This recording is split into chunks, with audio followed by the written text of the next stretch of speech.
And joining us for this week's Your Health segment is Dr. Marcella Wozniak, Associate Professor of Neurology in the University of Maryland School of Medicine. Doctor, thank you for being here. Thank you. We want to talk about strokes, which are incredibly serious and happen quite often. Every 40 seconds, I read, somebody has a stroke. What happens in a stroke? So a stroke is when part of the brain becomes permanently damaged. This can be due to a blockage of blood flow to that area or to a blood vessel that breaks open and causes bleeding throughout the brain. The more common is the blockage, and that's what most people mean when they say stroke. And the result of that happening to somebody can be death, it can be disability. That is correct. So what are the symptoms? How does somebody know when this is happening? Well, there can be many, many different symptoms, and I think this is one of the challenging things for the public because the brain does many, many things, so there can be potentially many symptoms.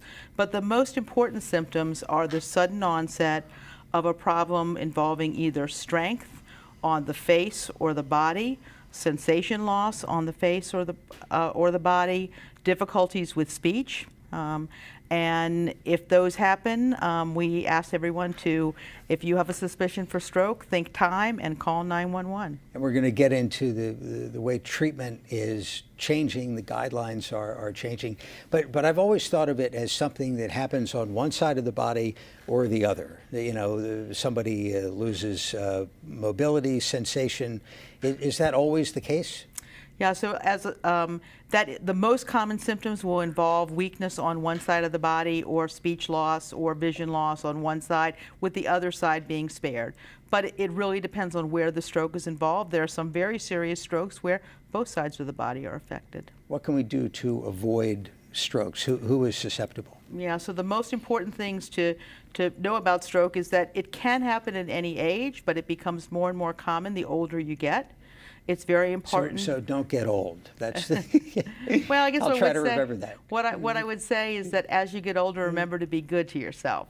You know, eat healthy, okay? Exercise, try to maintain a normal weight.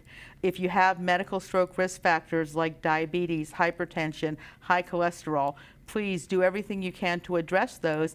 That will dramatically lower your rate of having a stroke and a heart attack and kidney failure. Okay, let's get into the treatment, which is the stuff you're intimately involved in. And you brought a couple of pictures. One, I'll tell people, there's a little bit of blood on it, but it's key to what we're talking about here. And it's a picture of a stent that has a little bit of blood, but also a clot, which I guess is the thing on the bottom.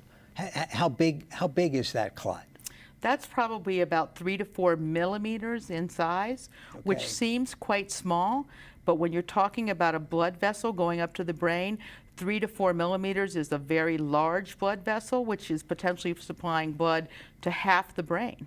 So, and we can see on the next slide, which is sort of a map of the person's blood vessels with everything now flowing properly. What would happen is that clot would try to get through, and obviously as the branches get smaller and smaller, it gets stuck somewhere.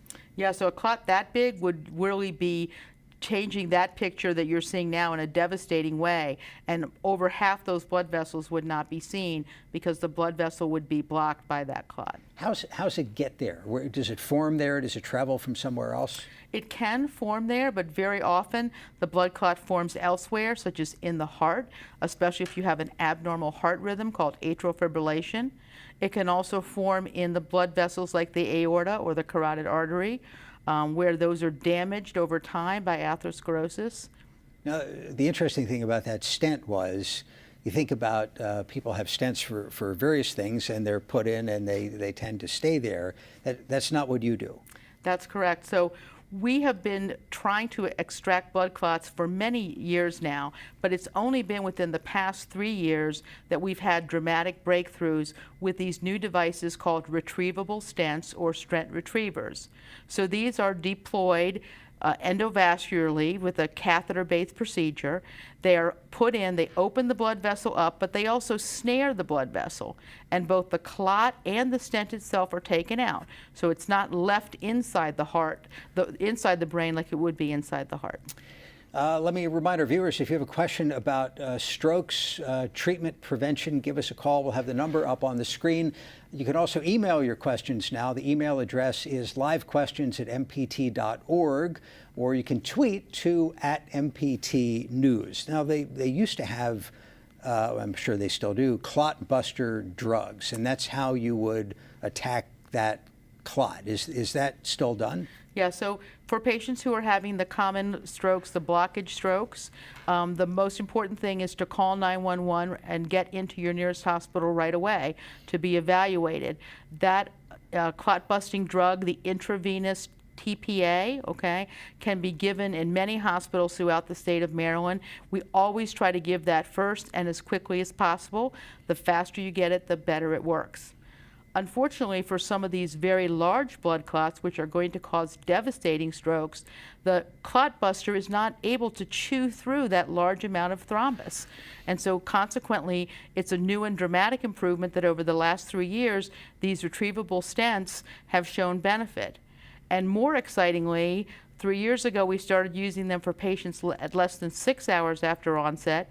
Now, within the past year, we have a new group of patients we can offer to them, people who have their stroke symptoms when they wake up, or maybe even as long as 20 or 24 hours after the onset of symptoms. So that's what's changed in terms right. of the guidelines. Right, so it is always important to recognize that time is brain, and as soon as you think you have stroke symptoms, please call 911, but don't just assume because someone now is many hours out when by the time you find them, oh, there's nothing to be done.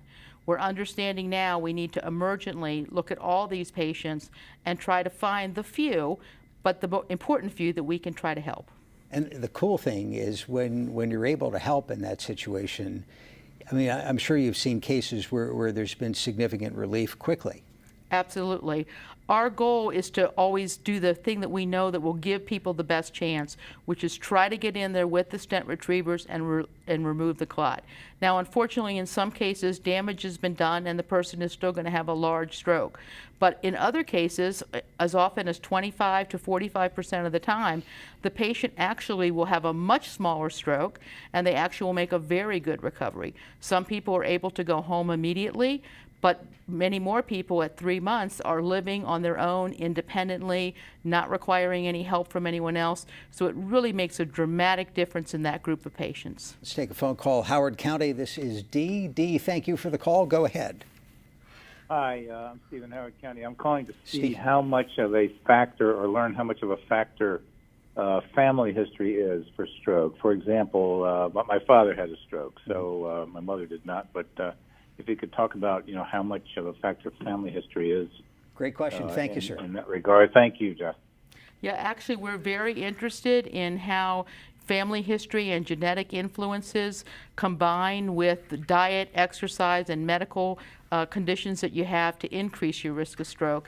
And if you do have a family history of stroke, I definitely think that it becomes even more important to make sure you're not smoking cigarettes, you are following up with your doctor and addressing all the stroke risk factors, because you are at increased risk because of the family history. Now, the other kind of stroke that you talked about, where it's not a clot, it's the opposite problem, it's bleeding. What's the therapy there? So depending on how and why the blood vessel breaks open, there may be neurosurgical techniques which are used to monitor, to help those blood vessels that are broken open from breaking open again. It's also important for those patients to get the best neurocritical care that they can to help them through the devastating part of that kind of a stroke. Let's take a call from Prince George's County. This is Marlene. Marlene, thanks for the call. Go ahead.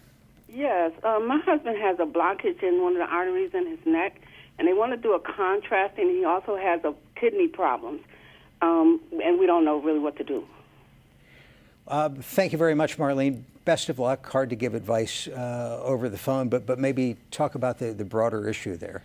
Yeah, so I think we are understanding that for the majority of patients, there is no warning that they are going to have a stroke. But if you are aware that someone potentially has a blockage, then having that evaluated is important to see perhaps if a surgery might be reasonable to try to decrease the risk of stroke. talking to your doctor about what the imaging possibilities are in light of his kidney issues clearly is an important thing to do. Here's an email question. Great question. There's the phone. Should an aspirin be chewed at first symptoms? So the answer to that is absolutely not. This is one of the things that's very different between heart disease and stroke. In heart disease, almost all of heart disease is due to blockages, and so it makes sense to chew an aspirin and try to start working on that blockage. But in stroke, 1 out of every 5 stroke patients is having the opposite problem. They're having bleeding. And if you give something like an aspirin to someone who's have a bleeding stroke, you're going to worsen the outcome.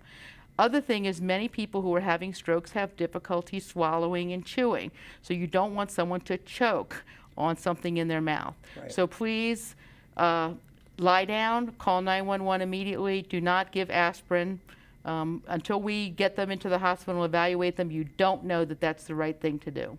Let's talk about that process of getting somebody into the hospital and evaluated. You have the University of Maryland Medical Center Comprehensive Stroke Center, which I'm sure would be a terrific place in the lobby there to have your stroke. You will get terrific treatment, but that's of course not where it happens. Are local ERs equipped? And maybe tell me what you folks do downtown.